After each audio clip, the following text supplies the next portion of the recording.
আর দেখো পিও, সাম্প্রতিক যে ঘটনাটি ঘটেছে অত্যন্ত নিন্দনীয়, কিন্তু এই মুহূর্তে দাঁড়িয়ে যে এত একটা স্বাস্থ্য ব্যবস্থা নিয়ে প্রশ্নের মুখে পড়তে হচ্ছে এই সরকারকে, এবং এই মুহূর্তে দাঁড়িয়ে যে আরজি করের ঘটনা যা প্রত্যেককে নাড়িয়ে দিয়েছে, তাতে রাজ্যের মেডিকেল কলেজগুলিতে যখন নিরাপত্তা নিয়ে প্রশ্ন উঠছে তখনই একটি ভিডিও কিন্তু ইতিমধ্যে ভাইরাল হয়ে গিয়েছে। ঠিক তাই ওয়েন্ডিলা, এবং সেই ভিডিওতে আমরা কি দেখতে পেলাম, এবার সাগর দত্ত মেডিকেল কলেজে সেখানে মৌখিক পরীক্ষায় ছাত্রীদের অশালীন প্রশ্ন করার অভিযোগ আসছে, এবং সেখানে কাট করায় সাগর দত্তের চিকিৎসক অধ্যাপক।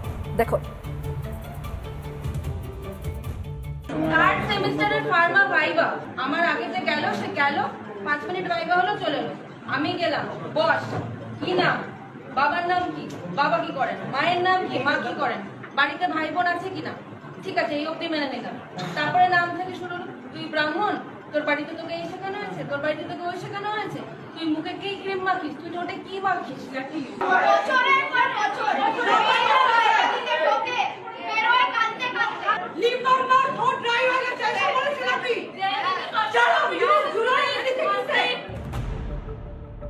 না, পাড়ার মোড়ে বন্ধুদের আড্ডা নয়, সাগর দত্ত মেডিকেল কলেজের মৌখিক পরীক্ষায় মেয়েদের এমনই সব অশালীন প্রশ্ন করার অভিযোগ। কি কি প্রশ্ন করা হয়েছিল শুনুন আরো একবার। থার্ড সেমিস্টারের ফার্মা ভাইবা আমার আগে যে গেল, সে গেল 5 মিনিট ভাইবা হলো, চলে এলো। আমি গেলাম, বস কি নাম, বাবার নাম কি, বাবা কি করেন, মায়ের নাম কি, মা কি করেন, বাড়িতে ভাই বোন আছে কিনা, ঠিক আছে এই অবধি মেনে নিলাম।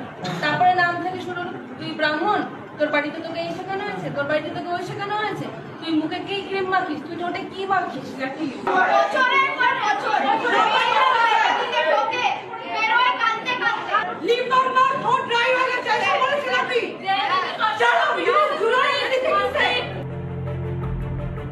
আর এই ভিডিও ছড়িয়ে পড়তেই তোলপাড়। কাঠগড়ায় সাগর দত্ত মেডিকেল কলেজের ফার্মাকোলজির অধ্যাপক চিকিৎসক। আরজি কর নিয়ে আমরা কথা বলছি। আরজি করের বাইরে গোটা রাজ্যের বাংলার বিভিন্ন সরকারি হাসপাতালগুলোতে চলছেটা কি?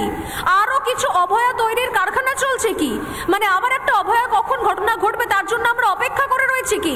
আবার একটা অভয়ার ঘটনা ঘটবে তবে আমাদের টনক নড়বে, তবে স্বাস্থ্য দপ্তরে টনক নড়বে, তবে স্বাস্থ্য ভবন থেকে একে সাসপেন্ড করবে, ওকে সাসপেন্ড করবে, একে ডেকে পাঠাবে, তারপরে সিবিআই এনকোয়ারি হবে, আর লম্বা সে এনকোয়ারি চলতে থাকবে। মানে চলছেটা কি? পড়ুয়াদের দাবি, মৌখিক পরীক্ষা শেষে কাঁদতে কাঁদতে বের হয় মেয়েরা। ঘটনা 2-3 দিন পেরিয়ে গেলেও কলেজের তরফে নেওয়া হয়নি কোনো আইনি পদক্ষেপ। এবং এই ঘটনার পরও সব থেকে অবাক করার বিষয়, এখনো পর্যন্ত কোনো লিগাল স্টেপ নেওয়ার কথা ভাবেননি প্রিন্সিপাল। তিনি বলেছেন তিনি নাকি একটা কমিটি তৈরি করবেন, সেই কমিটি নাকি খতিয়ে দেখবে। মহিলা ছাত্রীরা কিন্তু তারা নিজেরা সিদ্ধান্ত নিয়েছেন যে তারা নিজেরা দরকার পড়লে আলাদা করে বাইরে থেকে কোনো লিগাল সাপোর্ট নেবে এবং আইনি রাস্তায় তারা হাঁটবেন। আরজিকর কাণ্ডের পর হাসপাতালগুলিতে নারী নিরাপত্তা নিয়ে প্রশ্ন, থ্রেট সিন্ডিকেটের রমরমা। এখনো পদক্ষেপ না করলে আর কবে? আরও কি একটা আরজিকর তৈরি করতে চাইছে স্বাস্থ্য ভবন? রিপাবলিক বাংলা।